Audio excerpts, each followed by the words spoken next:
नमस्कार दोस्तों, स्वागत है आपका हमारे YouTube चैनल जरधारी क्लासेस में। दोस्तों आज से हम यहाँ पे शुरू कर रहे हैं DLED के लिए टीचिंग एप्टीट्यूड की क्लास, जिसमें आपको मिलेंगे प्रत्येक वीडियो में 50 क्वेश्चन, क्योंकि 200 में से 50 क्वेश्चन आते हैं DLED में टीचिंग एप्टीट्यूड के।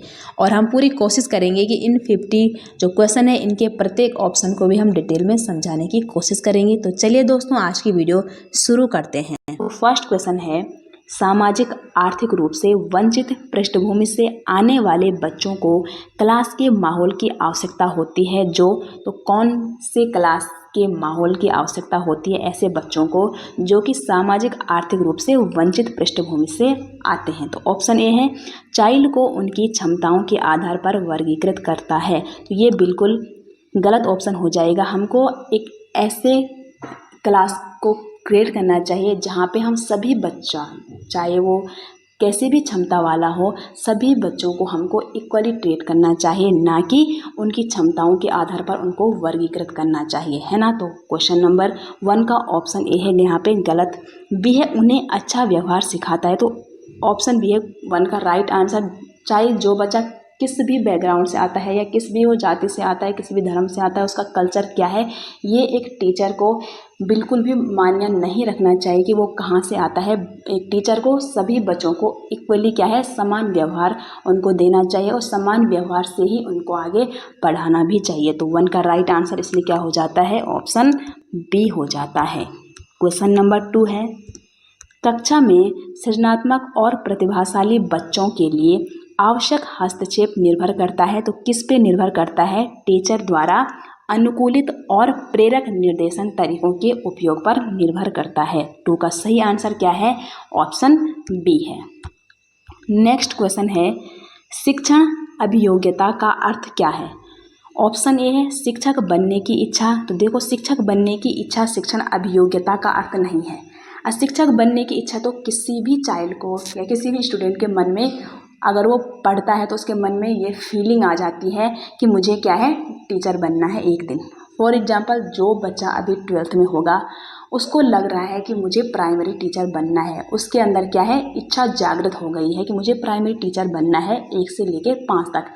लेकिन उसको नॉलेज भी है, उसके अंदर इच्छा भी जाग गई है, लेकिन उसके लिए उसको क्या है, क्वालिफिकेशन भी तो उसके पास होनी चाहिए ना। और जो 12th का बच्चा है, क्या वो DLED के फॉर्म को फिल कर सकता है? नहीं, उसके लिए उसको ग्रेजुएशन भी करना चाहिए। अगर उसके पास ग्रेजुएशन की डिग्री होगी तभी वो DLED के फॉर्म को फिल कर सकेगा और तभी वो आगे टीचर बन पाएगा। तो केवल इच्छा रखने से ही कुछ काम नहीं हो सकता है, हमारे पास क्या है, क्वालिफिकेशन होना भी ज़रूरी है। तो ऑप्शन ए गलत हो जाएगा। बी है, शिक्षण कार्य में लगन ज़रूरी है, लेकिन अगर हमारे पास क्वालिफिकेशन ही नहीं है कुछ, तो हम ना ही टीचर बन पाएंगे और तो फिर उस लगन का भी हम क्या करेंगे। और ऑप्शन सी है यहाँ पे, शिक्षक का कार्य करने हेतु अपेक्षित सभी योग्यताएं अगर किसी के पास है तो वो क्या है, शिक्षण अभियोग्यता का एक क्या है, वो मीनिंग है। तो 3 का राइट आंसर क्या है, ऑप्शन सी हो जाएगा। नेक्स्ट क्वेश्चन है, एक शिक्षक को ज्ञान के अलावा अपने विद्यार्थियों को और क्या सिखाना चाहिए। तो क्या सिखाना चाहिए एक शिक्षक को, नॉलेज तो अच्छा है, लेकिन नॉलेज के अलावा भी हम कहते हैं ना कि हमको क्या करना है, बच्चों का सर्वांगीण विकास करना है, उनका मेंटली, फिजिकली, इमोशनली सभी तरह से हमको एक बच्चे को क्या है, उसका माइंड पूर्ण रूप से डेवलपमेंट हमको करना चाहिए। तो ऑप्शन ए है, लक्ष्य प्राप्ति के लिए अथक प्रयास, बिल्कुल सही है। एक जो शिक्षक है वो ज्ञान के अलावा अपने विद्यार्थियों को ये भी सिखाता है कि लक्ष्य प्राप्ति के लिए हमको क्या क्या प्रयास करने चाहिए, ठीक है। बी है यहाँ पे, विपरीत परिस्थितियों में भी संयम व संतुलन ना खोना। कभी क्लास में कम मार्क्स आ गए हैं तो कोई बच्चे होते हैं जो स्ट्रेस में आ जाते हैं कि मैं फर्स्ट क्यों नहीं आया। तो एक टीचर के नाते हम अपने बच्चों को टाइम पे उनको मोटिवेशन भी देंगे कि आज कम नंबर आ गए, कोई बात नहीं। ऐसा नहीं है कि बच्चों को हम और हतोत्साहित कर रहे हैं कि या उनको दंड दे रहे हैं, ये बिल्कुल नहीं होना चाहिए। सी है, समय का सदुपयोग। एक टीचर को अपने बच्चों को ये भी सिखाना चाहिए कि समय की क्या इम्पोर्टेंस है और समय का कैसा सदुपयोग करना चाहिए। तो ऑप्शन 1, 2, 3 यहाँ पे क्या है, तीनों ही करेक्ट है, इसलिए क्वेश्चन नंबर 4 का राइट आंसर क्या है, ऑप्शन डी, ये सभी यहाँ पे सही हो जाएंगे। क्वेश्चन नंबर 5 है, शिक्षा तभी सार्थक होगी जब पाठ्यक्रम केंद्रित हो। बिल्कुल नहीं, शिक्षा हमेशा क्या होना चाहिए, चाइल्ड सेंटर एजुकेशन होना चाहिए ना। तो इसलिए पाठ्यक्रम केंद्रित नहीं होना चाहिए, छात्र केंद्रित होना चाहिए, ना ही रोजगार केंद्रित और ना ही समाज केंद्रित होनी चाहिए। तो इसलिए क्वेश्चन नंबर 5 का राइट आंसर क्या है, ऑप्शन बी है, चाइल्ड सेंटर एजुकेशन होना चाहिए। तो हमने आपके लिए डीएलएड के लिए एक टेलीग्राम चैनल बना रखा है जिसमें आपको डीएलएड के प्रीवियस ईयर पेपर या डीएलएड से संबंधित कोई भी मटेरियल आपको वहाँ पे मिल जाएगा। तो इस वीडियो के डिस्क्रिप्शन में हमने उस टेलीग्राम चैनल का लिंक दे रखा है, तो आप वहाँ से ज्वाइन कर सकते हैं और आप प्रैक्टिस सेट हो गया, प्रीवियस ईयर पेपर या किसी भी चीज़ की आप वहाँ पे पीडीएफ आपको मिल जाएगी। तो आप ज़रूर वहाँ पे उसे ज्वाइन करिएगा। नंबर 6 है, आपके विचार में शिक्षा का उद्देश्य यानी कि एम ऑफ एजुकेशन होना चाहिए। तो एम ऑफ एजुकेशन क्या होना चाहिए, शिक्षा ग्रहण करने के बाद नौकरी। बी है छात्रों की मानसिक योग्यता का विकास। सी है छात्रों को साक्षर बनाना। तो देखो जो ये ऊपर के ऑप्शन है, ये इन सभी का मीनिंग क्या है, बालकों का सर्वांगीण विकास। एम ऑफ एजुकेशन हमेशा क्या होना चाहिए कि हम बालकों का सर्वांगीण विकास कर सके। तो 6 का राइट आंसर क्या है, ऑप्शन डी है। नेक्स्ट क्वेश्चन है, पाठ्यक्रम निर्माण में किस बात को मुख्य रूप से ध्यान में रखना चाहिए। जब हम पाठ्यक्रम का निर्माण करते हैं, करिकुलम का निर्माण करते हैं, तो हमको ये ध्यान में रखना चाहिए कि शिक्षा के उद्देश्य क्या हैं। हमको ये भी ध्यान में रखना चाहिए कि छात्रों की आवश्यकता क्या है, उनको किस चीज़ में रुचि है, वो उनकी योग्यता क्या है। तो शिक्षा के उद्देश्यों को और छात्रों की आवश्यकताओं, रुचियों और योग्यताओं को हमको ध्यान में रखना चाहिए, तभी जाके हम किसी भी पाठ्यक्रम का निर्माण कर सकते हैं। तो 7 का राइट आंसर है ऑप्शन डी, ए और बी दोनों। क्वेश्चन नंबर 8 है, भाषा सीखने सिखाने में आप किसे सबसे अधिक महत्वपूर्ण मानते हैं। तो सबसे अधिक महत्वपूर्ण क्या है, हम भाषा कब सीखते हैं, हम भाषा को क्या है, अर्जन करते हैं। जितना हम एक दूसरे के साथ इंटरेक्शन करते हैं उतनी जल्दी हम किसी भी भाषा को कैच कर लेते हैं। तो इसलिए यहाँ पे क्वेश्चन नंबर 8 का जो राइट आंसर है वो है ऑप्शन डी, सामाजिक अंतःक्रिया। ठीक है। नेक्स्ट क्वेश्चन है, ... भाषा का अति महत्वपूर्ण कार्य है। तो क्या है, लेखन है, सुनना है, अक्षर ज्ञान या संप्रेषण। तो यहाँ पे 9 का राइट आंसर क्या है, ऑप्शन डी है, संप्रेषण। मैंने ऊपर कहा ना, हम भाषा को सबसे अच्छे तरीके से कब सीख सकते हैं, जब हम जितने हम अधिक एक दूसरे के साथ इंटरेक्शन करेंगे, जितनी चर्चाएँ करेंगे, जितने बातें करेंगे। अब हम क्या है, सब गढ़वाली लोग हैं। हमको गढ़वाली क्यों आती है, क्योंकि जब हम बॉर्न हुए तो हमारे जितने भी हमारे फैमिली मेम्बर हैं या हमारे आसपास के लोग हैं वो सब गढ़वाली में बात करते थे। तो हमको एकदम परफेक्ट गढ़वाली बोलने आती थी। उस टाइम हमको हिंदी बोलने आती ही नहीं थी। जैसे हम ऐसे इन्वायरमेंट में आए जहाँ आसपास के लोग सभी हिंदी में बात करते हैं, तो हमारी वार्तालाप अधिकतर किस में होने लगी, हिंदी में। इंटरेक्शन किस में होने लगा, हिंदी में। तो हमने हिंदी को भी, हिंदी की जो हिंदी लैंग्वेज है उसको हमने अर्जन कर दिया। ठीक है। अब हम 4 लोगों के साथ, एक ऐसे लोगों के साथ रहेंगे जो इंग्लिश में बात करते हैं, तो क्या है, इंग्लिश में ही इंटरेक्शन होगा, तो हमको कुछ टाइम बाद इंग्लिश भी क्या है, फिर परफेक्ट बोलनी आ जाती है। तो इसलिए यहाँ पे संप्रेषण क्वेश्चन नंबर 9 का राइट आंसर है। क्वेश्चन नंबर 10 है, छात्र जो लिखित कार्य करते हैं उसे शिक्षक को कब जांचना चाहिए। ऑप्शन ए है, जब शिक्षक को खाली समय मिले। तो देखो शिक्षक को खाली समय मिले, इसमें क्या लग रहा है कि शिक्षक का क्या है, शिक्षक जो है उसको अपनी मन मर्जी का राज है कि जब मुझे टाइम मिलेगा तब मैं कॉपी चेक करूंगा, जब मुझे नहीं मिलेगा तो मैं नहीं करूंगा। तो ये ऑप्शन ए बिल्कुल गलत है कि शिक्षक को जब खाली समय मिलता है तभी वो अपने स्टूडेंट पे ध्यान देता है, बिल्कुल गलत है। एक शिक्षक का काम क्या है, जैसे उसने अपने बच्चे को कोई टॉपिक दे दिया, वो क्या है, तुरंत बाद उसकी कॉपी चेक करता है, उसने गलती की है उसमें उसको फीडबैक देता है, उसकी गलतियों को सुधारने का प्रयास करता है। तो ऑप्शन ए गलत हो जाएगा। बी है, अगले सप्ताह के दौरान, ये भी सेम ऑप्शन ए जैसा है। और सी जो है, सप्ताह के अंत में, यानी कि सप्ताह के अंत में जब रविवार होता है उस दिन वो क्या करता है, अपने बच्चे की कॉपी को चेक करता है। तो क्वेश्चन नंबर 10 का जो राइट आंसर है वो क्या हो जाएगा, ऑप्शन डी, लिखित कार्य पूरा होने से तुरंत बाद, जैसे लिखित कार्य उसने दिया, उसने वो पूरा किया, तो तुरंत बाद एक टीचर को अपने बच्चे की क्या है, उसकी कॉपी को हमको जांचना चाहिए, उसके जो हमने उसको कार्य दिया है उसको हमको देखना चाहिए और जो गलतियां हैं उसमें सुधार। नंबर 11 है, निम्नलिखित में से कौन छात्रों में लोकतांत्रिक मूल्यों की स्थापना करता है? तो कौन करता है? खेल का मैदान जो है वो छात्रों में लोकतांत्रिक मूल्यों की स्थापना करता है। एक खेल का मैदान ही है जहाँ बच्चा सबसे पहले हार को वहाँ पे अनुभव करता है कि आखिर में जब टीम हारती है तो कितना बुरा फील होता है प्रत्येक बच्चे को। ठीक है, मैदान जो खेल का मैदान है वहाँ बच्चा बहुत कुछ सीखता है, जैसे सेल्फ डिसिप्लिन सीखता है, दूसरे टीम के साथ कैसा हमारा व्यवहार होना चाहिए वो एक खेल के मैदान में ही सीख सकता है। एक पुस्तक जितना सिखाती है या प्रार्थना सभा हो गया या वार्षिकोत्सव, इन सबसे ज़्यादा एक बच्चा हमेशा कहाँ सीखेगा? खेल के मैदान में सीखता है। नंबर 13 है, कोई शिक्षिका अपने विद्यार्थियों को अध्ययन करने हेतु आंतरिक रूप से उत्प्रेरित करने के लिए कैसे प्रोत्साहित कर सकती है? तो कैसे कर सकती है? वो व्यक्तिगत लक्ष्य निर्धारण करने और उनमें निपुणता पाने में उन्हें मदद देकर एक शिक्षिका अपने विद्यार्थियों को अध्ययन करने हेतु आंतरिक रूप से उनको क्या है? प्रोत्साहित कर सकती है। तो 13 का सही आंसर क्या है? ऑप्शन बी है। क्वेश्चन नंबर 14 है, आपके अनुसार शिक्षण की योजना पद्धति कैसी होनी चाहिए? तो ऑप्शन ए, शिक्षा केंद्रित बिल्कुल भी गलत है, और प्रोजेक्ट केंद्रित भी नहीं होनी चाहिए और पाठ्य पुस्तक केंद्रित भी नहीं होनी चाहिए, केवल और केवल बाल केंद्रित होनी चाहिए। तो 14 का राइट आंसर है ऑप्शन डी। नेक्स्ट है, शिक्षा शक्ति एवं सत्ता का स्रोत क्या है? शिक्षा शक्ति एवं सत्ता का स्रोत क्या है? महिलाओं के लिए है और पिछड़े लोगों के लिए। ठीक है, तो 15 का राइट आंसर क्या है? ऑप्शन डी है। ए और बी दोनों यहाँ पे राइट आंसर हो जाएंगे। नेक्स्ट है यहाँ पे क्वेश्चन नंबर 16, शिक्षक का मूल कार्य क्या है?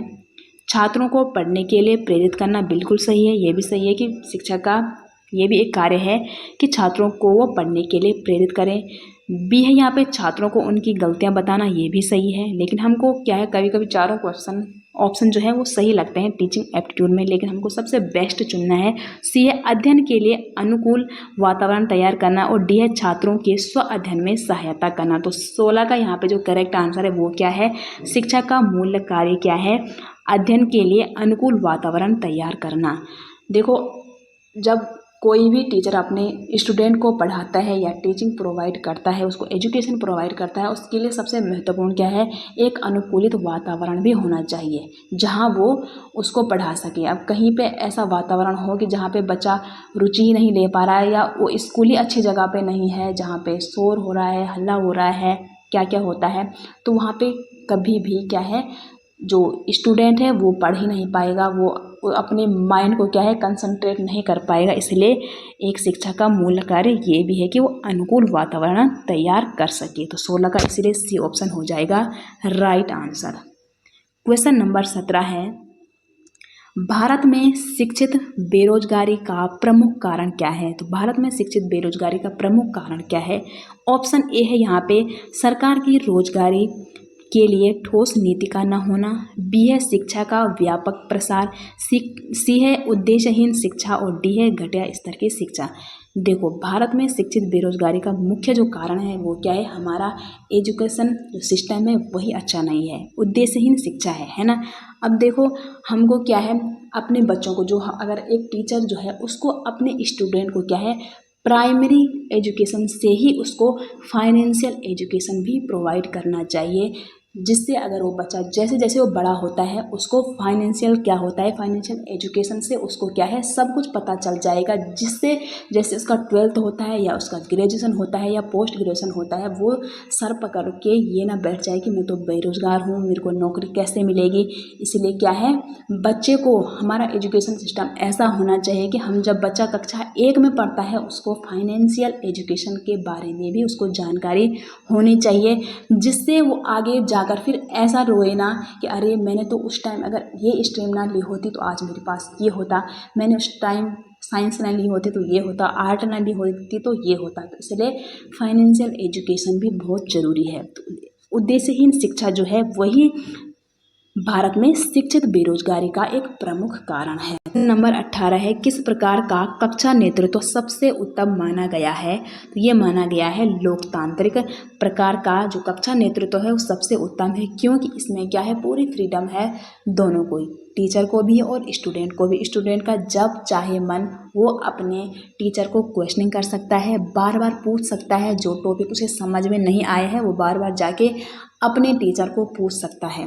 और इसमें क्या होती है, अगर लोकतांत्रिक वहाँ पे नेतृत्व है तो इसका मतलब है कि कक्षा क्या है, एक्टिव है। वहाँ स्टूडेंट बार बार अगर क्वेश्चनिंग करता है, इसका मतलब है कि उसका जो टीचर है वो बार बार उसके आंसर भी तो देगा ना, तो क्लास एक्टिव होगी, फ्रीडम होगा, तो क्या होगा, इसलिए 18 का सी होगा राइट आंसर। नेक्स्ट क्वेश्चन है, निम्नलिखित शिक्षण विधियों में से कौन सी विधि वास्तविक अनुभवों को प्रदान करने के दृष्टिकोण से उत्तम है? तो कौन सी है, भ्रमण विधि, प्रोजेक्ट विधि, भाषण विधि या पाठ्य पुस्तक विधि? देखो यहाँ पे जो सबसे बेस्ट मेथड है वो है ऑप्शन ए, भ्रमण विधि। देखो अगर हम किसी भी स्टूडेंट को या किसी भी ग्रुप को, एक क्लास को, हम अगर हमको उनको क्या है, प्लांट्स के बारे में बताना है, तो अगर हम क्या है, बुक को उठाएं और उनको बोलें कि हाँ प्लांट जो होता है वो ग्रीन कलर का होता है, वो फोटोसिंथेसिस के प्रोसेस से हमको फूड का निर्माण करता है, ऐसा वैसा करके हम बोलेंगे तो उसको जैसे कैसे बातों से उसको समझ में नहीं आएगा। उससे अच्छा हम उसको बॉटनिकल गार्डन में ले जाएं, या हमको उसको किसी जानवर को दिखाना है तो हम उसको किसी पार्क में ले जाएं, तो उसको क्या है, जितना भ्रमण होगा उसका नॉलेज उतना ही ज़्यादा क्या होगा, वो नॉलेज गेन कर पाएगा, ना कि केवल पुस्तकों में। हाँ, अगर हम उसको दिखाएं कि हाँ ये चिड़िया है, इसकी ये पंख होते हैं, ये ऐसे उड़ती है, अगर हम उसको क्या है किसी पार्क में ले जाएं तो वो लाइव वहाँ पे देखा, पिक्चराइज हो रहा होगा उसके माइंड में, है ना। इसलिए सबसे बेस्ट क्या है, भ्रमण विधि यहाँ पे राइट आंसर हो जाएगा। क्वेश्चन नंबर 20 है, किसी प्रारंभिक कक्षा में प्रभावशाली शिक्षक का उद्देश्य विद्यार्थियों को उत्प्रेरित करना होगा। तो कैसे करना होगा? ऑप्शन ए है रटकर याद करने के लिए, जिससे वो प्रत्यास्मरण करने में अच्छे बने। बिल्कुल गलत है, एक टीचर को ऐसा कभी नहीं करना चाहिए। बी है दंडात्मक, तो एक टीचर अपने स्टूडेंट को कभी दंड भी नहीं दे सकता है, चाहे उसकी कितनी भी गलती हो। सी है ऐसे काम करने के लिए जिससे परीक्षा के अंत में वे अच्छे अंक पा सके। तो देखो ये एक रटंती विद्या हो गई है कि हमने क्या है लास्ट में उसको इम्पोर्टेंट क्वेश्चन बता दिए कि अगर तू ये पढ़ पाएगा तो क्लास में टॉप करेगा, लेकिन उसको वो नॉलेज आगे कभी काम नहीं आएगा, और वो खुद को तो गाली देगा ही, अपने टीचर को भी वो अपशब्द बोलेगा कि उसने मेरे को ऐसा एजुकेशन प्रोवाइड कराया है। तो बेस्ट ऑप्शन यहाँ पे क्या है, सीखने के लिए जिससे वे जिज्ञासु बने और सीखने के लिए ही सिखाना पसंद करें। हमको कैसा टीचिंग प्रोवाइड करना है जिससे क्या है, जो स्टूडेंट है उसके अंदर क्यूरियोसिटी हो, बार बार वो क्वेश्चनिंग करें कि किसी भी टॉपिक के बारे में वो 1000 बार सोचे, उसको 1000 बार क्वेश्चन करें अपने टीचर से।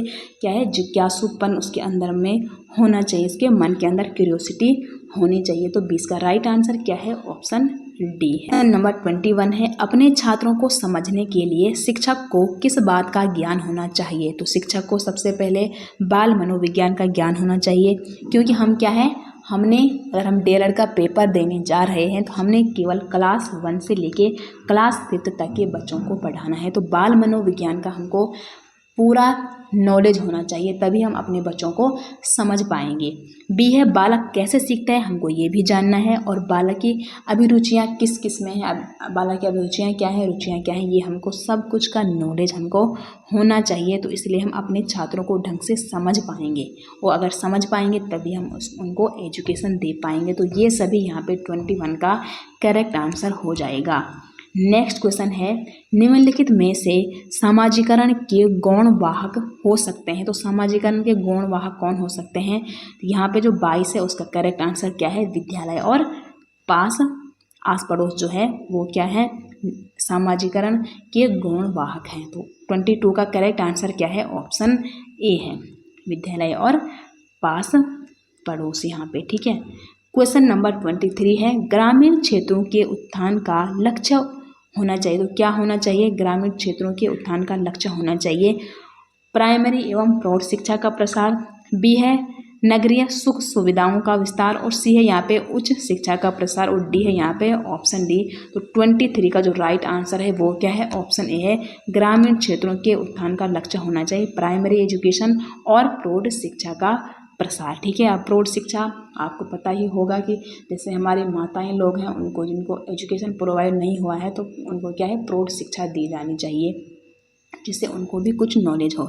इसलिए ग्रामीण क्षेत्रों के लिए उत्थान का लक्ष्य होना चाहिए, प्राइमरी एजुकेशन भी होना चाहिए, बच्चों को भी देना है और प्रौढ़ शिक्षा भी उनका भी क्या है, प्रसार करना चाहिए।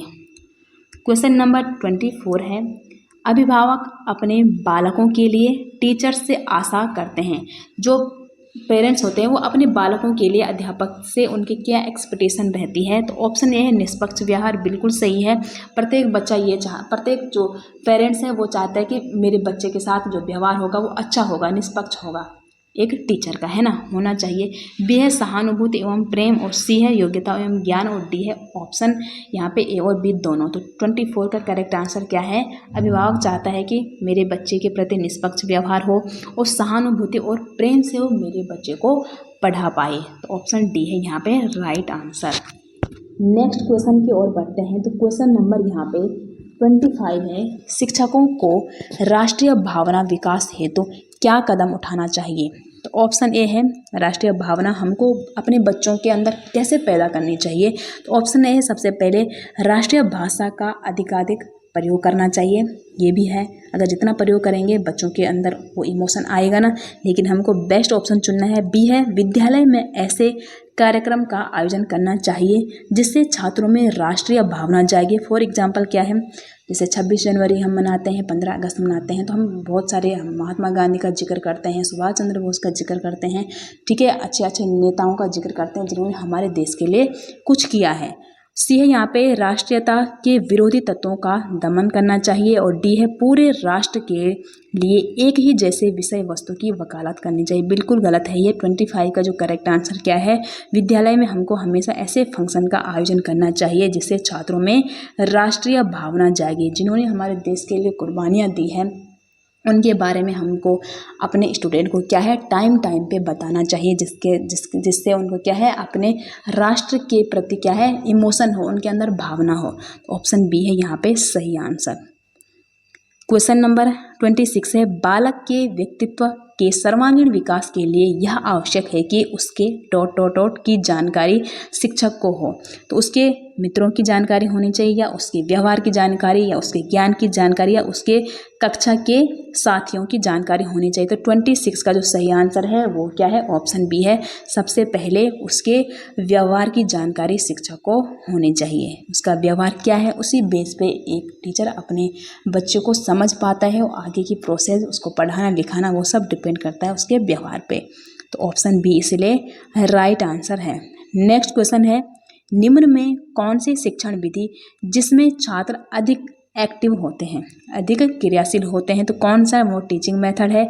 ऑप्शन ए है प्रदर्शन विधि, बी है प्रदर्शन विधि क्या है, हमने क्या है कोई एक चार्ट ला दिया और उस पर कुछ चीज़ प्रदर्शित कर दी, जो टॉपिक हम अपने बच्चों को पढ़ाते हैं बता दिया, यहाँ पे बेटा यहाँ पे ये है वो है, किस हद तक ये भी सही है। निगमन विधि भी है, निगमन विधि और आगमन विधि अभी आगे एक क्वेश्चन है तो उसमें बताऊंगी मैं।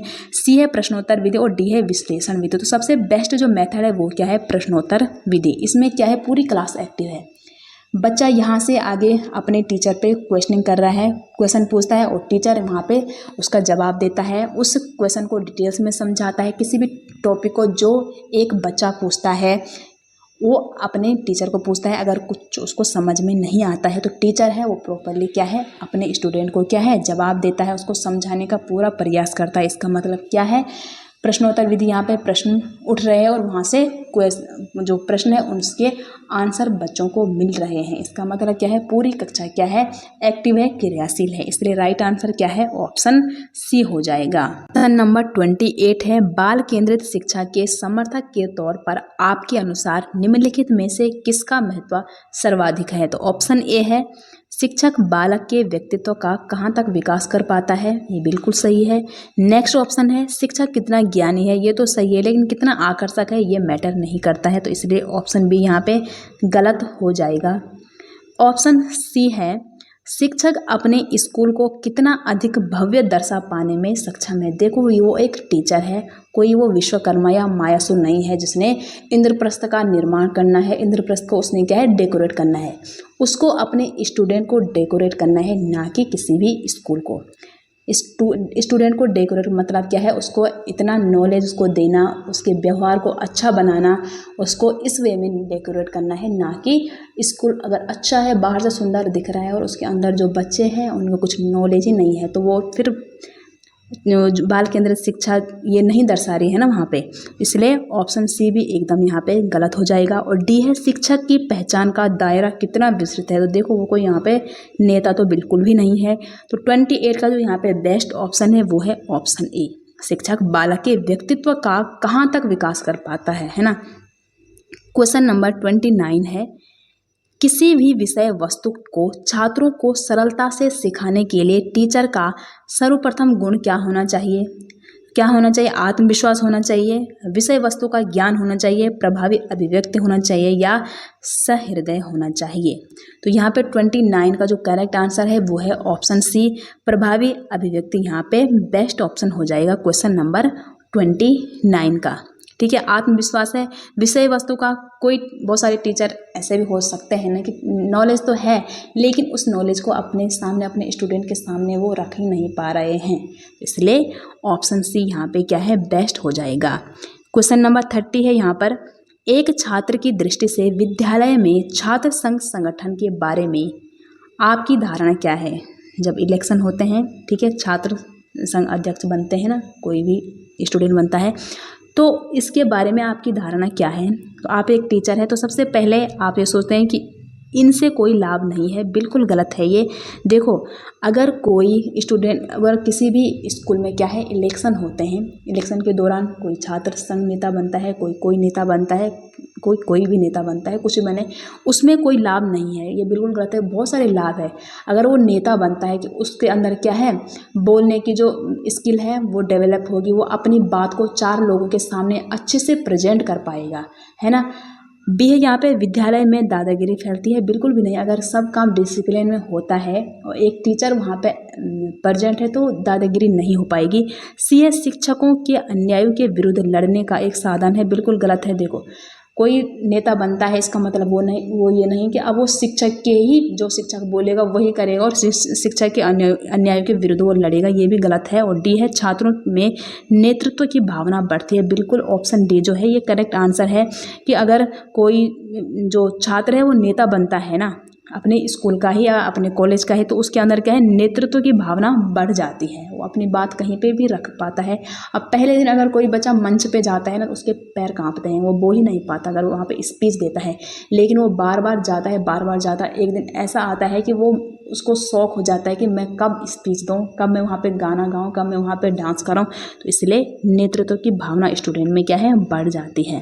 क्वेश्चन नंबर 31 है, शिक्षण में छात्रों की सर्वाधिक भागीदारी संभव है, तो किस में है? ऑप्शन ए है व्याख्यान विधि। तो देखो, जो ये लेक्चर मेथड है ना, ये एक टीचिंग मेथड है जो कि उतना अच्छा नहीं है, क्योंकि इसमें क्या है, टीचर आएगा, लेक्चर देगा और जाएगा, उसको ये फ़र्क नहीं पड़ता कि मेरे स्टूडेंट ने कुछ कैच कर भी पाई है ना। और जो स्टूडेंट है वो भी क्या है, एक्टिव है ही नहीं, वो अपनी क्लास में, उनको मौका ही नहीं मिल पा रहा है कि कब हमारा जो टीचर है वो चुप रहे थोड़ा और कब हम अपने क्वेश्चन को अपने टीचर के सामने रखें, है ना। इसलिए जो लेक्चर मेथड है ये बेकार है। और हमने पढ़ाना कौन से क्लास तक के बच्चों को, 1 से लेके 5 तक, वहाँ हम ये मेथड यूज नहीं कर सकते हैं।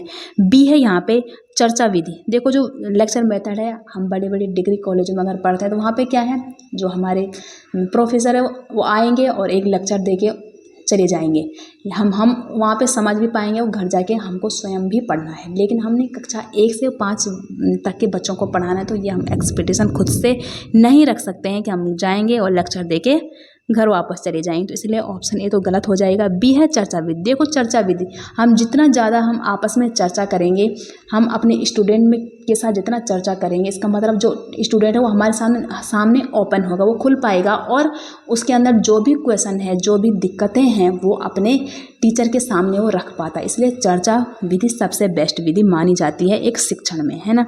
तो ऑप्शन बी 31 का क्या है, राइट आंसर है। नेक्स्ट क्वेश्चन है, निःशुल्क और अनिवार्य राइट टू एजुकेशन प्राइमरी शिक्षा लागू होने के फलस्वरूप क्या क्या हुआ था? बालकों की साक्षरता बढ़ी थी, ग्रामीण क्षेत्रों में साक्षरता बढ़ी थी, या देश में साक्षरता बढ़ी थी। तो थोड़ा इसके बारे में जान लेते हैं कि राइट टू एजुकेशन क्या है। तो जो ये RT है ये कब आया था? 2009 में आया था। और इसमें मुख्य वस्तु काफ़ी कुछ बातें इसमें कही थी, लेकिन DLED में अधिकतर जो पूछता है उसमें क्या कहा था कि आर्टिकल 21A में कहा गया था कि 6 से 14 वर्ष तक के बच्चों को क्या है? निःशुल्क एवं अनिवार्य शिक्षा देना, यानी कि free and compulsory education provide करना। केवल कहाँ तक के बच्चों के लिए? 6 से लेके 14 वर्ष तक के बच्चों के लिए। तो ये आता है कि किस वर्ष तक के बच्चों के लिए? 6 से 14, 6 से 15, ऐसे ऐसे करके। तो आपने याद रखना है कि RT में क्या कहा गया था? राइट टू एजुकेशन में आर्टिकल 20A में कहा गया था, ठीक है। 6 से 14 वर्ष तक के बच्चों को क्या है? Free and compulsory education provide करना है। तो इसलिए यहाँ पे जो 32 है इसका राइट आंसर क्या है? जब RT आया था तो बालकों में साक्षरता बढ़ी थी, ग्रामीण क्षेत्रों में भी बढ़ी थी और देश में भी साक्षरता क्या है?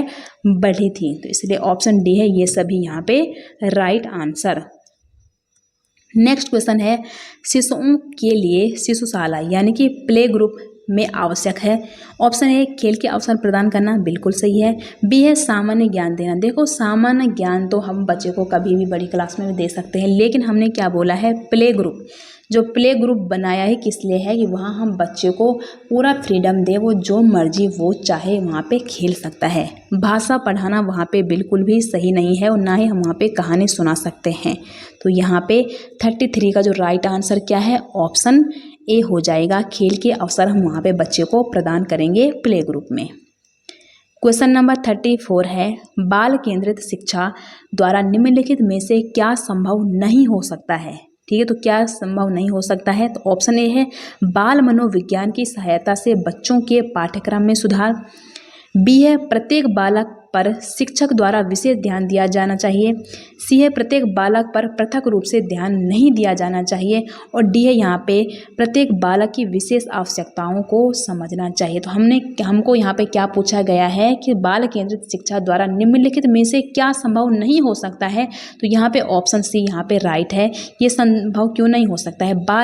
प्रत्येक बालक को पृथक रूप से ध्यान नहीं दिया जाना चाहिए, जबकि ध्यान दिया जाना चाहिए। अगर हम प्रत्येक बालक की अलग अलग रुचि होती है, अलग अलग थॉट प्रोसेस होता है। तो एक टीचर के नाते हमने सबके थॉट प्रोसेस को जानना है, सबकी रुचियों को जानना है अलग अलग तरीके से, तब जाके उनको हम पढ़ा सकते हैं। तो इसलिए 34 का राइट आंसर क्या है? ऑप्शन C हो जाएगा। क्वेश्चन नंबर यहाँ पे 35 है, वर्तमान समय में प्राइमरी शिक्षा की दुर्दशा का मुख्य कारण क्या है? ऑप्शन A है एकाकी परिवार। देखो नहीं, बहुत सारी जॉइंट फैमिली है, इसका मतलब ये नहीं कि वहाँ के जो स्टूडेंट है वो सही ढंग से पढ़ नहीं पा रहे हैं, प्राइमरी शिक्षा उनको अच्छी तरह से नहीं मिल पा रही है, ये मैटर नहीं करता है। B है छात्रों का दूरदर्शन से अधिक समय व्यतीत करना। और C है गाइड पुस्तकों पर भरोसा। तो सबसे बेस्ट ऑप्शन जो है वो है क्या है? शिक्षक और छात्र का ही वहाँ पे सेम रेशो अगर होगा ही नहीं तो यही वर्तमान समय में क्या है? प्राइमरी शिक्षा की दुर्दशा का एक मुख्य कारण है। तो ऑप्शन D है यहाँ पे 35 का राइट आंसर। नंबर 36 है, विद्यालय के सभी कार्यक्रमों में भाग लेना चाहिए क्योंकि इससे क्या होता है? सीखने का अवसर मिलता है। बिल्कुल सही है, हमको अपने स्कूल में अलग अलग कार्यक्रमों का आयोजन करना चाहिए, जिससे हमारे बच्चे क्या है? अपने को मंच के आगे प्रेजेंट कर सके बिना घबराए हुए। वो काफ़ी कुछ चीज़ें वहाँ से सीख सकते हैं। जैसे मुख्य कार्यक्रम होते हैं, 2 अक्टूबर होता है, ठीक है, 15 अगस्त होता है, 26 जनवरी होते हैं। तो बच्चे वहाँ पे पार्टिसिपेट करते हैं और स्पीच देते हैं, डांस करते हैं, गाने गाते हैं। तो कुछ ना कुछ वो सीखेंगे ना, आगे जाके वो क्या है? अगर 10 लोगों के सामने उनको कुछ प्रेजेंट करना पड़ता है तो वो बिल्कुल भी घबराएंगे नहीं। B है यहाँ पे व्यक्तित्व का विकास होता है, बिल्कुल। और आत्मविश्वास के विकास में सहायता मिलती है। पहले दिन कोई बच्चा गाना गाता है तो वो मंच के ऊपर कांपेगा क्योंकि वो पहला दिन है, उसको वो डरेगा, लेकिन उसको कॉन्फिडेंस नहीं है, आत्मविश्वास ही नहीं है। लेकिन जैसे जैसे उसको आदत पड़ जाएगी उसके अंदर कॉन्फिडेंस भी डेवलप होगा और वो कहीं पे बोलने में बिल्कुल भी नहीं कतराएगा। इसलिए 36 का जो राइट आंसर क्या है? ऑप्शन D है ये सभी। नेक्स्ट क्वेश्चन है, जो आपकी सही आलोचना करता है तो उसके साथ आपका व्यवहार अपेक्षित कैसा होगा? तो यहाँ पे जो 37 है इसका सही आंसर क्या है? ऑप्शन A है एक मित्र के रूप में हमारा उसके साथ व्यवहार होगा। नेक्स्ट क्वेश्चन है, छात्रों में अनुशासन बनाए रखने के लिए एक शिक्षक की कौन सी भूमिका सराहनीय है? ऑप्शन ए शिक्षक की अपनी योग्यता, बी है शिक्षक का विचार, सी है शिक्षक का व्यक्तित्व और डी है शिक्षक की कक्षा प्रबंध की क्षमता। 38 का यहाँ पे जो करेक्ट आंसर है वो क्या है? ऑप्शन डी है शिक्षक की कक्षा प्रबंध की क्षमता यहाँ पे सही आंसर हो जाएगा। नंबर 39 है, किस छात्र को आप श्रेष्ठ मानते हैं? ऑप्शन ए है जो शिक्षकों को सम्मान दे और उनकी आज्ञा माने। देखो ये गलत ऑप्शन हो जाएगा।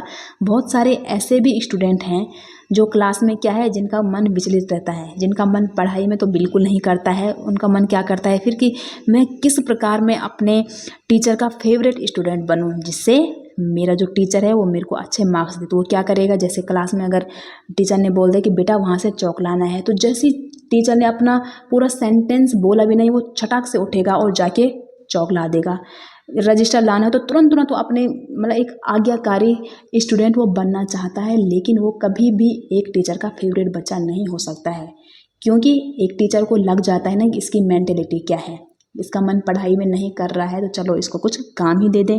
बी है जो सुशील और शर्मिला हो। ये भी बिल्कुल गलत है। ये सुशील शर्मिला क्या हो रहा है वहाँ पे, कोई इमोशन की कोई टेस्टिंग थोड़ी नहीं हो रही, कोई कितना इमोशन है, कोई कितना शर्मिला है ना।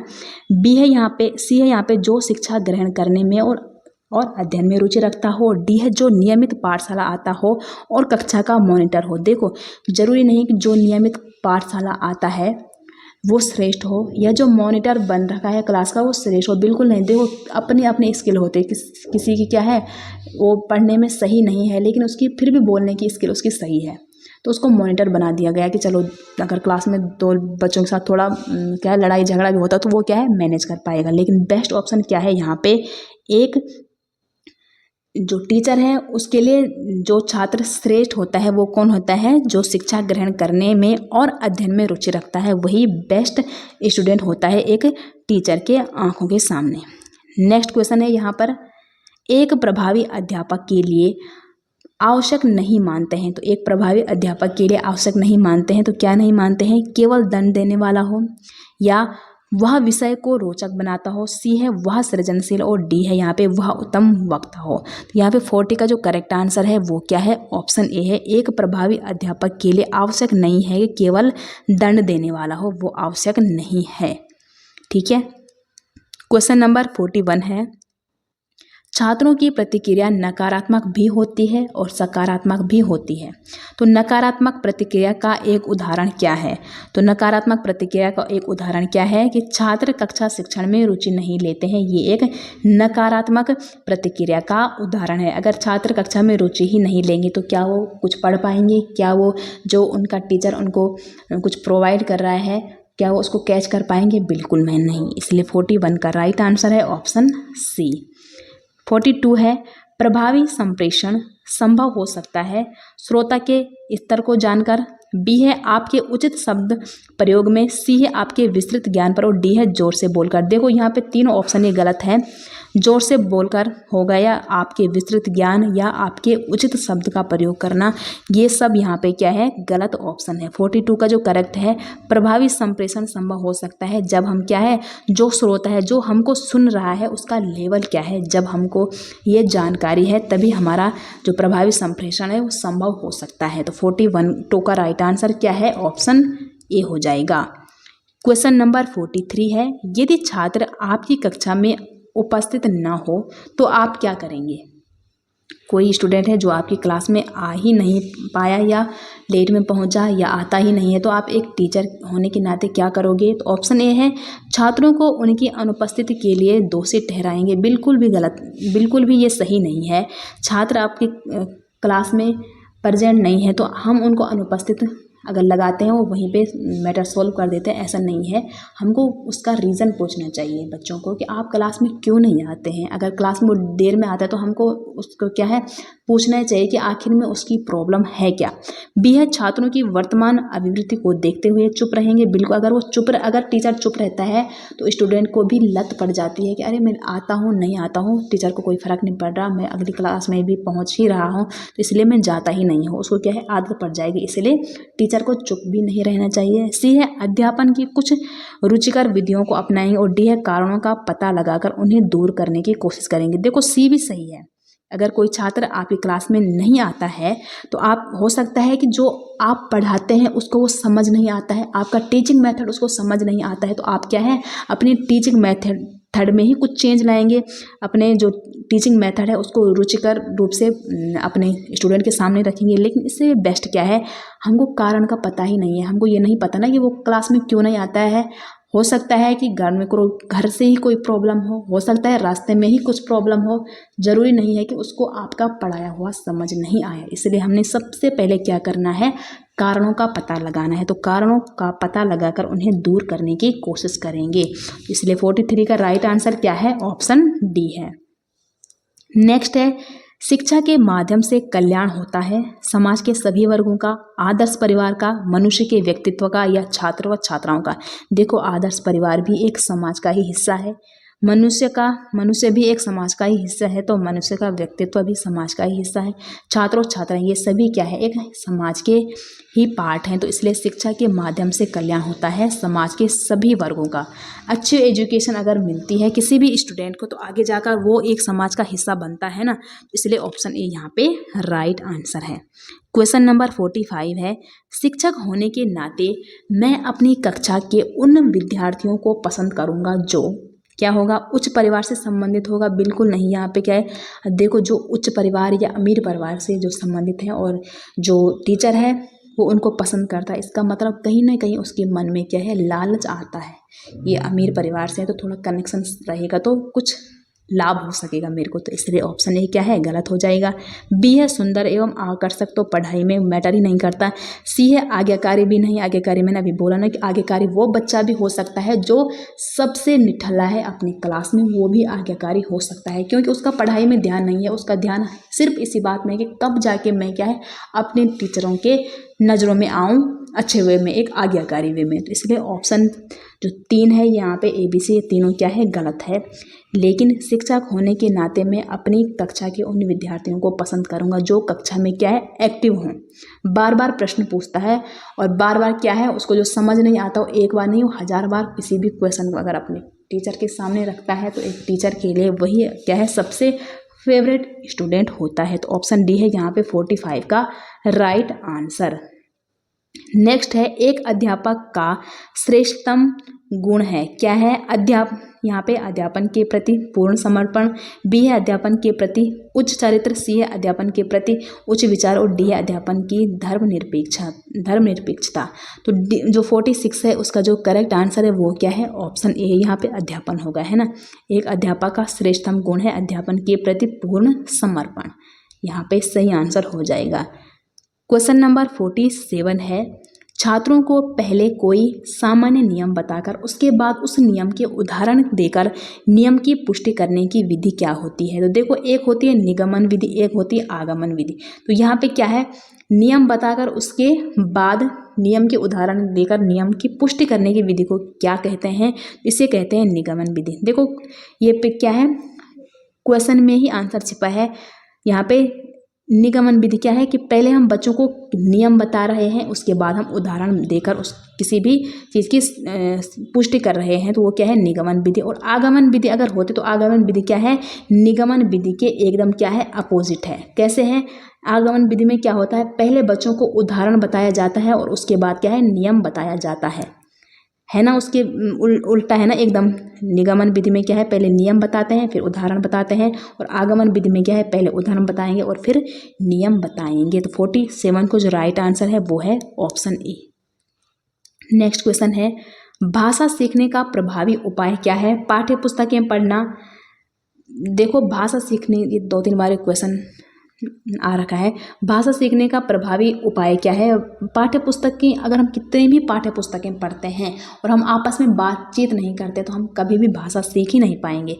कितनी भी पुस्तकें पढ़ दें, सहायक पुस्तक पढ़ें या हम न्यूज़पेपर पढ़ते हैं या हम पाठ्य पुस्तकें पढ़ते हैं, कुछ भी हम पढ़ते हैं, उन पढ़ने से हमारा क्या है, जो लैंग्वेज जो हमारी स्किल है वो डेवलप नहीं हो पाएगी। हमारे डेवलप कैसे हो पाएगी, जितने ज़्यादा हम वार्तालाप करेंगे, जितने ज़्यादा एक दूसरे से हम बातें करेंगे, उतने ही ज़्यादा हमारा जो भाषा है वो भाषा सीखना हमारा क्या है, भाषा सीखने का प्रभावी उपाय क्या है? मात्र एक वार्तालाप है। जितने ज़्यादा कन्वर्जेशन होगी, आपस में संप्रेषण होगा, उतने अच्छे से हम भाषा को सीख पाएंगे, अर्जन कर पाएंगे। तो ऑप्शन डी है 48 का राइट आंसर। क्वेश्चन नंबर 49 है, छात्र का सर्वोत्तम मूल्यांकन किस पद्धति में किया जाना चाहिए? ऑप्शन ए है पाठ्यक्रम के अंत में मूल्यांकन, यहाँ पे बी, सी और डी है। ठीक है, बी है वर्ष में 2 बार मूल्यांकन, सी है सतत एवं व्यापक मूल्यांकन और डी है निर्माणात्मक मूल्यांकन। देखो सभी मूल्यांकन सही है, लेकिन सर्वोत्तम मूल्यांकन क्या है? वो है सतत एवं व्यापक मूल्यांकन। इसमें क्या होता है, हम कंटिन्यूसली हम अपने बच्चे का मूल्यांकन कर रहे हैं और इसी दौरान हम अपने अगर उसने कुछ गलती कर दी है तो फीडबैक भी हम तुरंत उसी टाइम उस बच्चे को देंगे, तो वो क्या है, जल्दी किसी भी चीज़ को फिर कैच कर पाएगा, अपनी गलतियों को जल्दी से जल्दी वो सुधार पाएगा जब हम सतत एवं व्यापक मूल्यांकन करेंगे। तो 49 का राइट आंसर क्या है? सी है। नंबर 50 है और ये है दोस्तों आज की वीडियो का अंतिम क्वेश्चन, छात्रों के चरित्र निर्माण में सबसे महत्वपूर्ण भूमिका किसकी होती है? तो सबसे महत्वपूर्ण भूमिका होती है स्वयं अध्यापक के आदर्श चरित्र की। ठीक है, वो कितना ही बच्चों को उपदेश दे या महापुरुषों की गाथा या उनकी बायोग्राफी सुनाए या धार्मिक शिक्षा दे, लेकिन सबसे पहले उसका क्या है, खुद का भी चरित्र सही होना चाहिए, आदर्श चरित्र सही होना चाहिए। इसलिए ऑप्शन बी है 50 का करेक्ट आंसर। तो ये थी दोस्तों आज की वीडियो। उम्मीद करते हैं आपको ये पसंद आई होगी और आपको कितने क्वेश्चन इसमें से आते थे वो भी कमेंट बॉक्स में ज़रूर बताइएगा। मिलते हैं एक नई इंटरेस्टिंग वीडियो के साथ, तब तक के लिए आपका बहुत बहुत धन्यवाद।